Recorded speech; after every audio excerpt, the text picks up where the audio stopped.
Attorney Ricky Tumutorgo, nagtataguyod ng katotohanan, nakikipaglaban para sa bayan.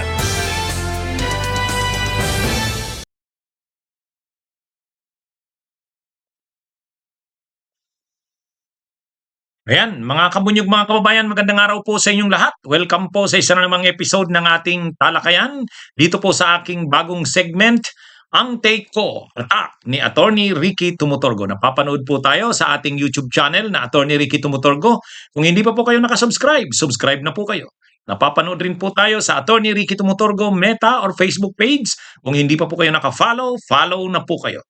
Itong bagong segment ko na ito, mga kabunyog, mga kababayan, maraming nagtatanong kasi sa akin, Attorney, anong take mo dito sa issue na to? Attorney, anong take mo dito sa pangyayaring ito? Kaya gumawa na ako ng regular na segment na ito, ang take ko. Ni Attorney Ricky Tumutorgo. Ito, usapan natin, anong take ko dito sa sinabi ni dating senador si Francis Tolentino. May sinabi si dating senador Tolentino tungkol sa West Philippine Sea. O barado ni Tolentino si Marcoleta. Kung ano yan, pag-usapan natin yan. O ito, mga kabunyog, mga kababayan, alam naman natin na nitong nakaraang mga araw, itong si Marcoleta, hindi natin maintindihan ano bang nangyayari dito kay Marcoleta. Abogado naman to at senador pa ng Pilipinas. Senador pa yan ng Pilipinas. Tapos abogado. Pero ang mga sinasabi niya, na ano daw ba ang coordinates ng West Philippine Sea? Dapat daw maging malinaw ang coordinates ng West Philippine Sea ayon kay Marcoleta. Kasi paano daw natin maitapagtatanggol kung hindi daw natin alam kung nasaan ang teritoryo na yan. Hindi daw kasi malinaw yan kung ano bang coordinates niyan. Yan ang sinasabi ni Marcoleta. Pero itong si dating Senador Francis Tolentino, siya ang author ng Philippine Maritime Zones Act. Actually, bagong batas yan. Nililinaw diyan yung maritime zones ng Pilipinas.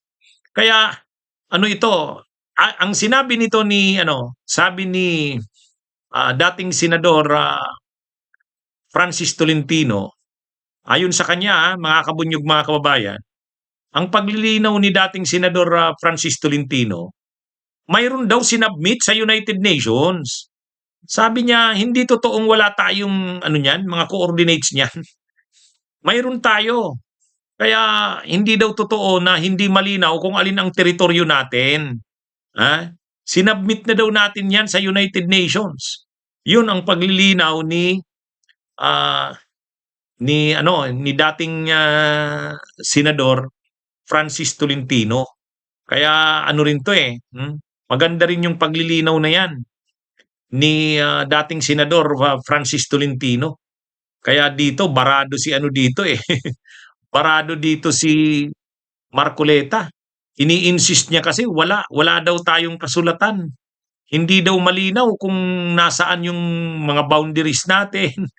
Kasi wala daw tayong malinaw na coordinates ng West Philippine Sea.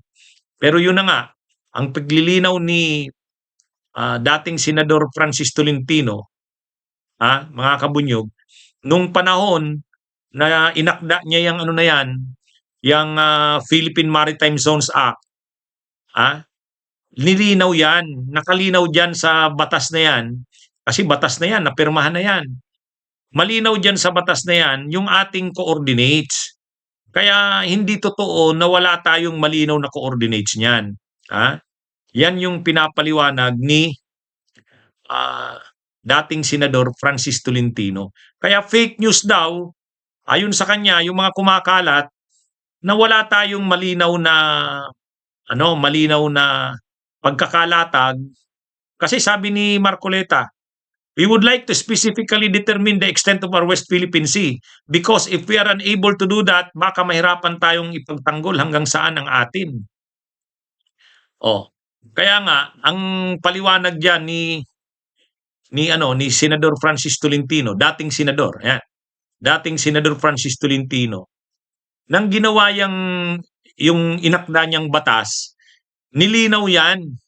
Malinaw na 'yan yung ano, yung kung saan yung mga coordinates na 'yan at mayroon na tayong sinubmit-an niya sa United Nations. O 'yan, mga kabunyog.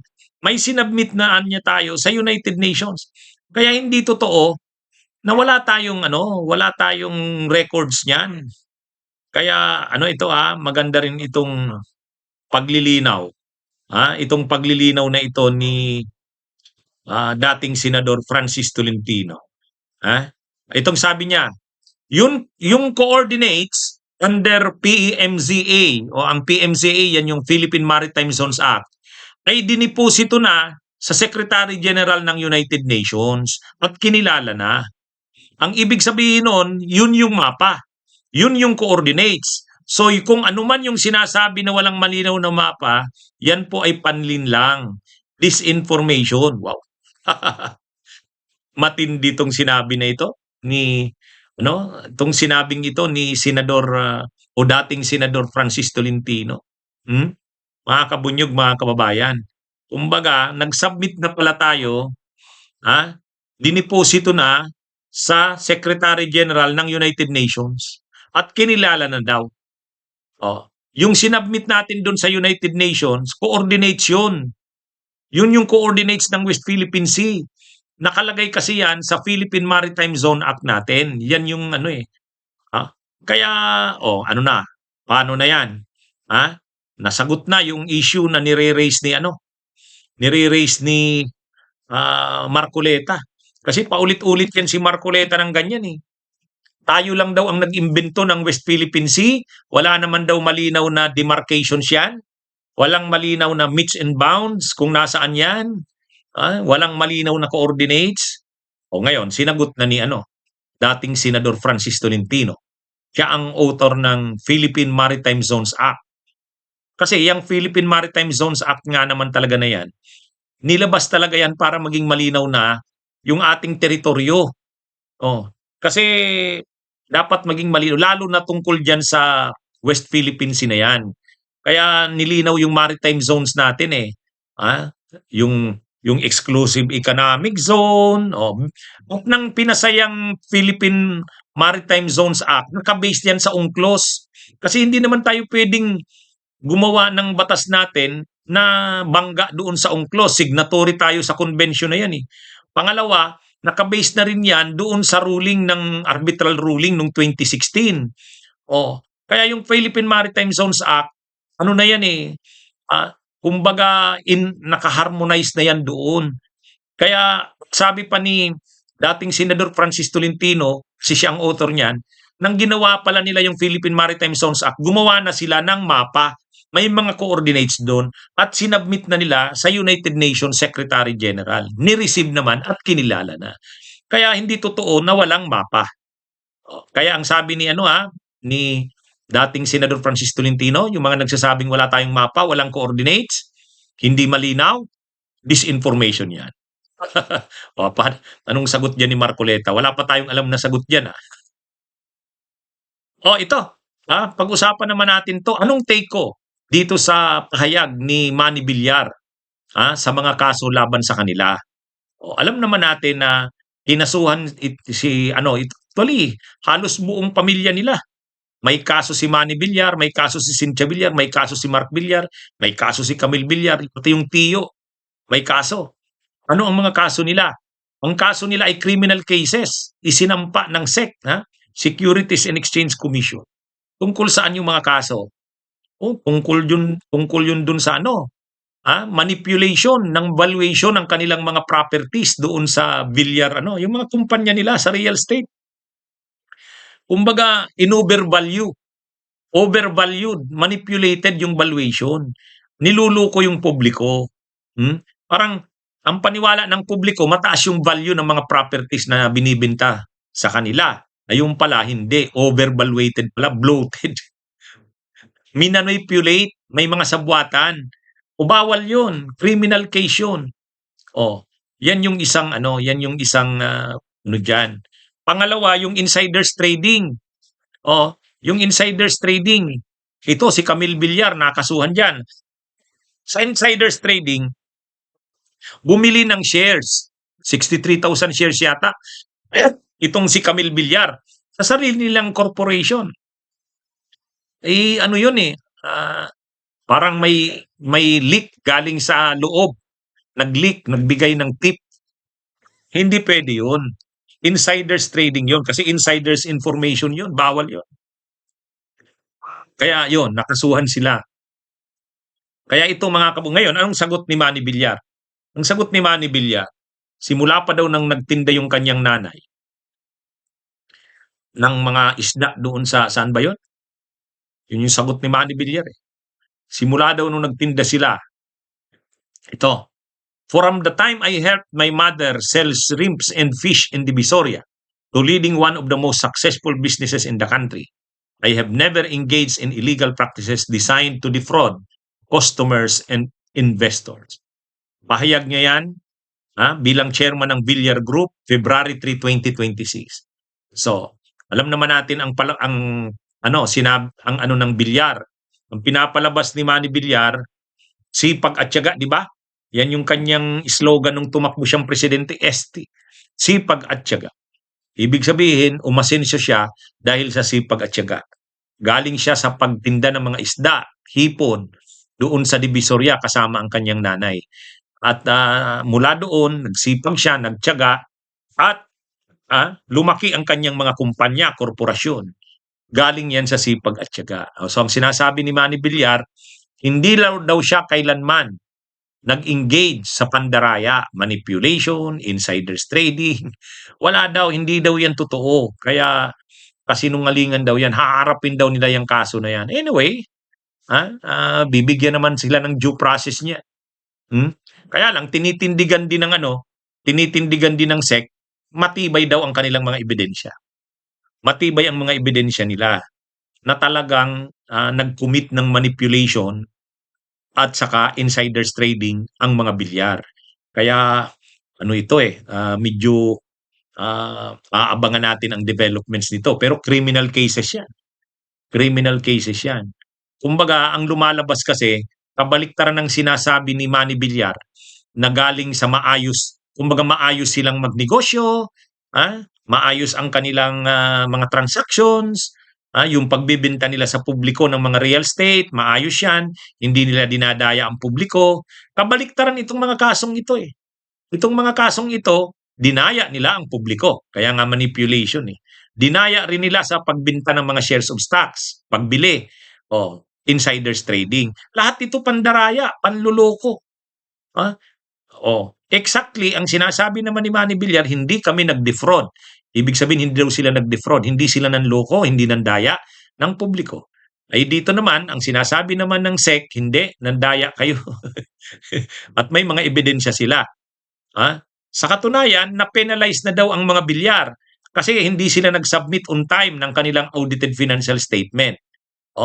Na-delay yung pag-submit. Siguro inayos muna ng mga Villar. Pero yun na nga mga kabunyog, mga kababayan. Ang ang sitwasyon dito, ang sinasabi ni Manny Villar, kumbaga maayos ang kanyang mga negosyo, maayos ang kanyang mga transaksyon. Sipag at tiyaga. Kung bakit sila umasenso, sipag at tiyaga. Hindi dahil sa pandaraya, hindi dahil sa panluloko. Pero ang kaso naman nila, kabaliktaran, panluloko at pandaraya, manipulation, at saka insiders trading. Criminal cases yan. Ngayon, ang nagsampa sa kanila ng kaso, SEC mismo, Securities and Exchange Commission. Actually, marami na talaga kasing kontrobersyang kinakasangkutan itong mga Villar Naalala nyo nung mga panahon, sino bang nakasagutan nilo? Si Jambi Madrigal, di ba? Saka si Senadora Miriam Defensor. Yung Makapagal, ano ba yun? Makapagal Highway, di ba? Yung nasa gobyerno, si Manny Villar, nasa gobyerno sila, tapos yung kalsada, malaking kalsada, idinaan doon sa lupa ng mga Villar. Kumbaga, hindi naman pwede yon. Pinapaboran mo yung pinapaboran mo yung mga nabili mong lupa. Kasi nga, negosyo nila ang real estate. Pag pinadaan mo nga naman yung mga highway, mga highways, mga kalsada doon sa lupa mong dinidevelop, ay napaboran ka. Sa halip na ikaw yung gumastos ng pagdevelop ng mga kalsada doon, gobyerno. Dapat hindi naman dun ang direksyon ng daan ng gobyerno, ng mga roads ng gobyerno. O ano yun eh, controversial yun. O, na-involve na siya sa ganun. Kaya paano naman sinasabi ni Villar na hindi siya kailanman na-involve sa mga kontrobersya? Ang daming ang kontrobersya. Yung prime water, o tingnan nyo, kanila yan. O, nirereklamo. Binigay sa kanila yung mga kontrata sa mga local water utilities. O, binili nila o kaya kinuha nila yung kontrata. Tapos, ang serbisyo nila, palpak, marumi, mahal, ang singil. O, dun palang pandaraya ka na eh. Ano yan, may mga mining companies din yan sila Villar sa Mindanao. Kaya ano ito mga kabunyog, mga kababayan, hayaan na lang natin siyang magdepensa ng sarili niya, pero kung SEC ang tatanungin, nandaya sila. Ang pandaraya nila ay manipulation. Manipulation ng mga value, yung valuation ng mga lupa ng Villar land. Kaya ano yan, mali yun. Kumbaga linoko ang publiko, pinapalabas lang na mataas yung value pero hindi naman. At saka yung insiders trading. Anyway, yan mga kabunyog, ang tungkol sa mga bilyar. Ito, ano naman ang take natin dito? Yung draft partial Senate Blue Ribbon Committee report, mga kabunyog, mayroong lumabas, nag-leak na partial o draft.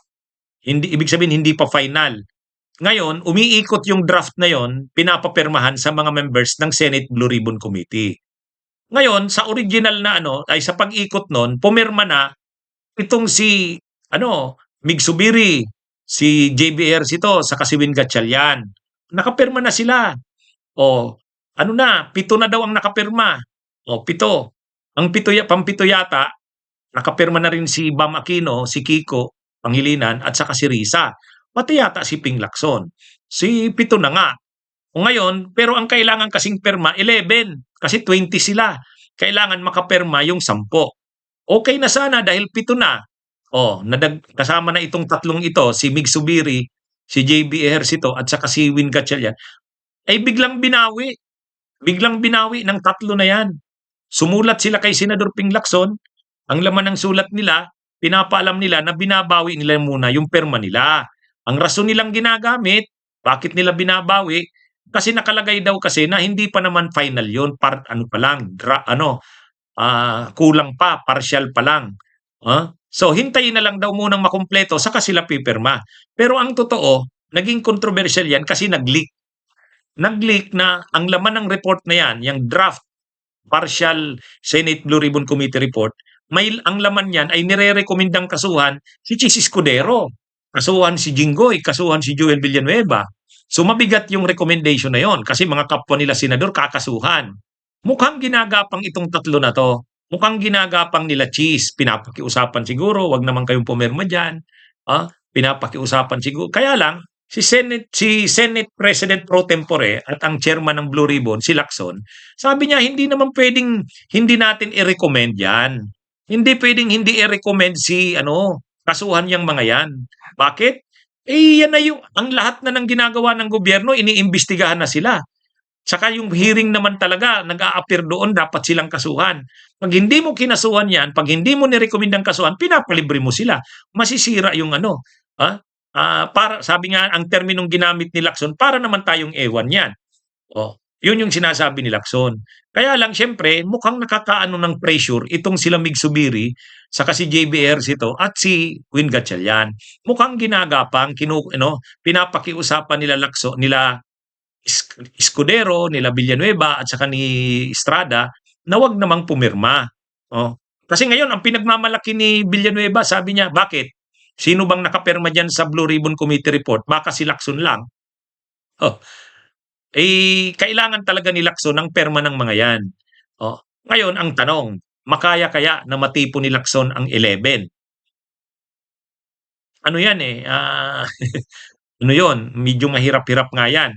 Pero sabi naman itong tatlo, pipirma daw sila pag kumpleto na yung report. Pero yun na nga, kaya lang naman inatlas nila yung kanilang perma nang lumabas na kasama sa mga kakasuhan o rinirekomendang kasuhan sila Escudero, si Jinggoy at saka si Villanueva ng mga kasamahan nila. Baka nakiusap nga naman, ginapang yung tatlo. wag naman kayong pumirma. O ang problema, pag hindi nga talaga pumirma yung tatlo na yan, hindi mailalabas yung committee report kasi kulang. Kailangang 11 eh. Siyempre, member din ng committee sila Aimee. Member din ng committee si Ruben Padilla. Member din sigurado si Marcoleta. O hindi napipirma yon. Kaya ang pag-asa talagang maka-11 doon, kasama itong tatlo.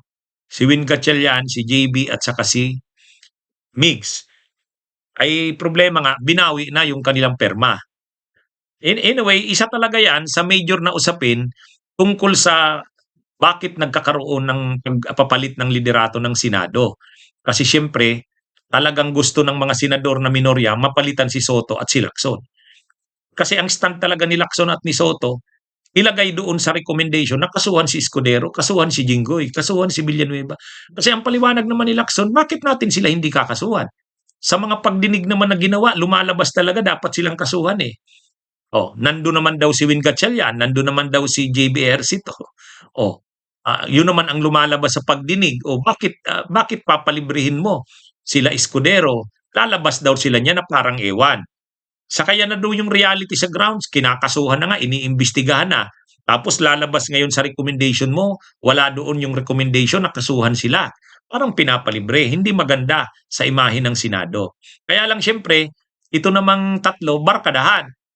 Mukhang pinakiusapan ng mga senador nila Escudero, Villanueva at Jinggoy. Siyempre barkadahan. Yan yung medyo mabigat din talaga sa liderato ni Soto ngayon. Na siyempre kailangan niyang yan, balansihin. May mga barkadahan system sa Senado. Tapos mayroon namang responsibilidad ang Senado na habulin yung mga dapat kasuhan. Paano yan? Si Soto sa Lacson, malinaw sa kanila. Walang palibrihin. Pero ito namang tatlong ito, siyempre iniisip nila yung barkadahan. So pansamantala, winidraw nila yung perma nila. Kung babalik uli sila at pipirma, hindi pa natin alam. Malalaman yan sa susunod na mga araw. Sa ngayon, yan ang masasabi nating nangyayari. Kaya mabigat din, mahirap talaga itong sitwasyon ni Soto. Isa nga yan sa nagiging dahilan bakit gustong alisin si Soto eh. Kasi gusto nilang siyempre protektahan yung mga senador. Kaya mabigat itong pangyayari nito. Okay, mga kabunyog, mga kababayan, magandang araw sa inyong lahat. Mabuhay po tayo.